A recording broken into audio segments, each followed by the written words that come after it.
So in this video, I want to talk about motivation, passion, leadership, and life purpose. And I want to do so in the context of art and cinema. So a lot of my favorite topics all in the same conversation here. And I want to finish this video by giving you a practical exercise that you can start doing today, which I hope is going to be a lot of fun.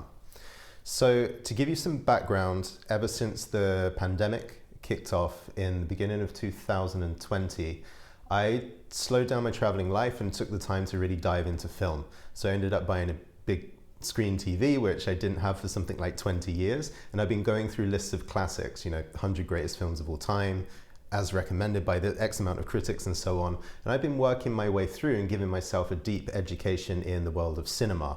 And it's actually, surprisingly, out of this has grown an ambition that I have, which is to one day write and have produced at least one or two screenplays and make some films. So if you're really into film, or if you make film in any way, in general you like my themes and topics, connect, follow me on Substack at least, because that's where I'm going to be rolling out some of my more creative ideas. Anyway, it's long been an approach of mine, also in my courses and in my mentoring, to teach something called the yoga of beauty. And the central idea of the yoga of beauty is that by becoming very aware to the point of meditation upon specific artistic objects, one can experience states of awakening, different qualities of virtue, and also do shadow work through our participation with art and cinema. And that's just been blowing my mind, and the more clients come to me and share what they're working through in this moment in time, the more I might turn around and say, one of your homeworks is to go away and watch this film with a lot of attention, identifying with the protagonist and really noticing what you feel at certain moments, what kind of judgments, what fears this film brings up as a kind of medicine.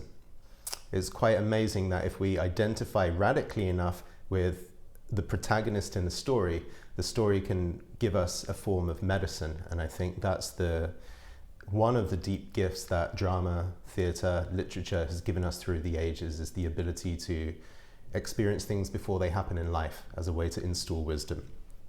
Anyway, what does this have to do with leadership and finding your purpose in the world? Well, in a previous video, I talked about the nature of an image and the way in which our deepest psyche, our soul even, is constructed of a few different images. The poet David Whyte says, the image at the center of your being, meaning that in the very center, the core of your identity, there are some things there. And I call these images. I don't think they're visual necessarily. They don't have to be symbols or kind of memories of an object or a painting or a view that you once had. I say images in a more diffuse way. What I mean by that is an image is a pocket of recognition in a way, and within the image is a deep reservoir of life force, of intuition, of knowing, and a real thrust of energy. And so if you feel that you've wandered of late away from what really motivates you, what feels like a sense of purpose, I might claim that you have wandered away from the images that make you up at the center of your being. You've lost touch with that wisdom and knowledge that most ignites and inspires you. So what does this have to do with cinema?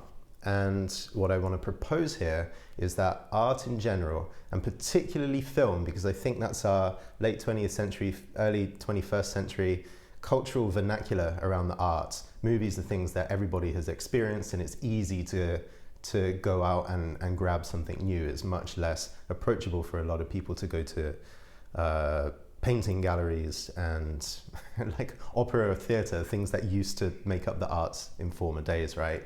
So cinema is very, very accessible, and there is a multitude of different flavors of human experience and character types in cinema. So here's the exercise.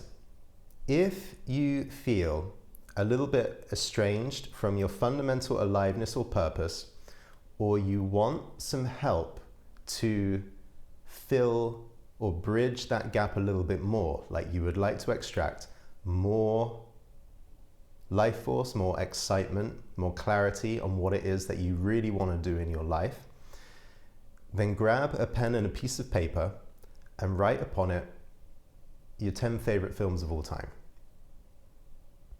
Very, very simple. If you have 12, so be it. If 10 is a big number and you can think of 4, 5, 6, that's also fine. But see if you can start approaching 10 and just write down the names of your favorite films of all time. They don't have to be the films that everybody else likes. There doesn't have to be consensus around their quality. It's what touched you most deeply. So you write up your little list. And then beside the names of all the films that you list, you write down 4 or 5 of the qualities of the film that you remember. I don't know, something like total immersion in the moment, or just the color was amazing. The music had a particularly nostalgic quality, and that really dragged me in.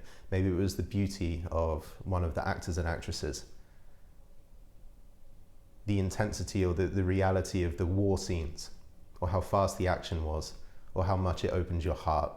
So just write down 4 or 5 aspects of that film that you remember. So you're kind of honing in on the general tone and theme of each of these films, unpacking them more. And then in the final column on your list, so you've got name of the film, 4 or 5 things that you remember. In the final column, if you can, write down the image or the scene in the film which created in you the maximum amount of charge. What I mean by charge is that an energy came up in you, took hold of your mind, took hold of your body, and lifted you into a state of wonder, horror, suspense, shock. But the particular scene, like down to the image, down to the frame of the moment where something happened deep in your psyche, your mind, emotions, body, that created a shift or a very, very strong, dramatic impression. And see if you can remember what it was. And it's really helpful to get as granular as possible, like really name it. And you might find through doing this exercise that you actually want to revisit 2 or 3 of these films, which could be great. I mean, if you've not watched one of these for 15, 20 years, it might show you actually how dated or far away from the film that you've got, or how far you've grown. But it might also take you back to some of these very precious, transformative moments that implant in us, in a way, a little bit of a seed. Now, it's my understanding that the images that we see in films, I don't think they're going to end up being the images in our deep psyche, but they trigger the images in our deepest psyche, almost like a moment of recognition. Why am I so mesmerized by that moment in a movie? Because the image of the movie brought up something in me so palpable, so strong. I was very energized by it.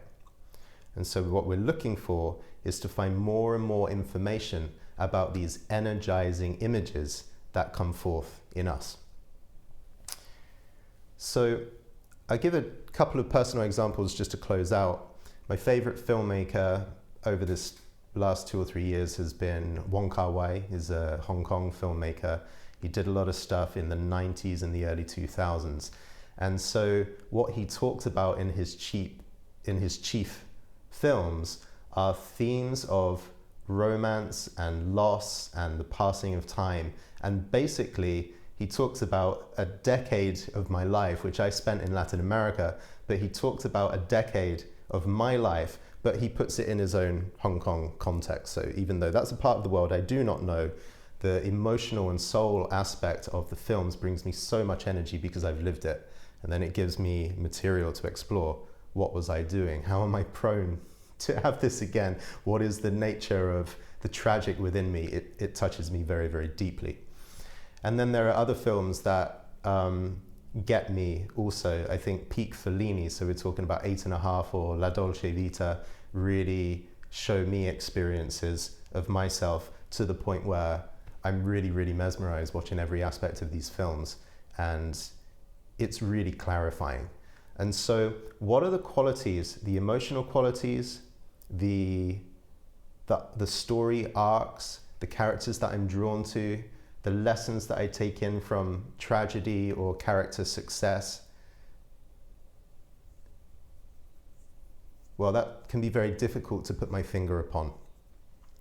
So how to work with that is, once you know which films touch you, once you get a sense of the qualities that they evoke, you start to feel within yourself, what is the fundamental pocket of life force that's being released? What is the fundamental passion within me that's now been seen, that's now being felt? And you contemplate that over time, like a meditation. What you might do is take out some freeze frames on some of the films and just browse them sometimes in a quiet moment, looking at a phone, or keep them on the desktop. You might take a little bit of memorabilia or get a movie poster from the film and just put it in your house somewhere. The idea when you're working in this way with a deep psyche or with the soul and with images is that there's nothing you can really do. Okay, I saw La Dolce Vita, I want to be a paparazzi, or I want to, give up my crazy party life to be more like the philosopher, or whatever it is. Direct insight usually doesn't happen in this way, but as you connect over time, revisiting and contemplating the different images that create an impact within you in a strong way, bit by bit you start to recognize, where in my life have I done that? Where in my life do I feel that? Where in my life, and to whom do I want to pass on the particular quality that I see here? And over time you start to notice that these images infiltrate a little bit more your leadership, your relationships, your choices, and say you need to create, some kind of marketing campaign, or you want to do something new in your business. The flavor of your work starts being infused by aspects of your soul that you've slowly come to know through your engagement with the images at the depths of your psyche. And so with that, you can see an added flourishing of inspiration and motivation to do your work. If you have any questions or comments about doing the LIST experience, throw them down below. I'd be really curious to see what comes out of this exploration. Thank you for joining me. My name is Jordan. If you want to stay up to date with the latest, you can subscribe to me via Substack for all my writing. The link is below. And also hit subscribe to this YouTube channel as well and get the notifications so you don't miss a video. Now, if you want to pick my brain about any of the topics I talk about on this channel, you can sign up for one-on-one coaching. Again, the link is below. And if you want to take a real deep dive with me and cover a whole few months or a whole year-long experience where we go deep into the kind of philosophy that I talk about here in a way that's going to grow you and deepen your sense of self and who you are in the world and what you can do, then check out some of my courses and mentorship programs. Again, the links are below. I look forward to seeing you in the next video.